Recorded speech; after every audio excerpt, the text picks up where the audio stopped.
மூச்சு காத்தை ஒருத்தன் ஹேண்டில் பண்ண கற்றுக்கிட்டானா யாரை வேணால் ஹேண்டில் பண்ணுவான், இந்த உலகத்தையே ஹேண்டில் பண்ணுவான். சரியா? உங்களுடைய சக்ஸஸ் சீக்ரெட் உங்களோட மூச்சு காத்து. அதை சரியாக புரிஞ்சுங்க.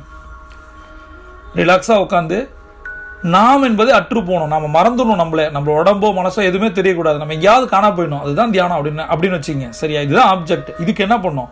ஃபஸ்ட்டு கண்ணை மூடி உட்காந்து மூச்சை கவனிக்கணும். எப்படி கவனிக்க முடியும்? நம்ம ஏதாவது ஒரு விஷயம் பண்ணும்போது நம்ம டைவர்ட் ஆகிடுவோம். அதை மாற்றுவதற்கு, ஃபோக்கஸாக கான்சன்ட்ரேட் பண்ணுவதற்கு நம்ம ஒன்று பண்ண போகிறோம்.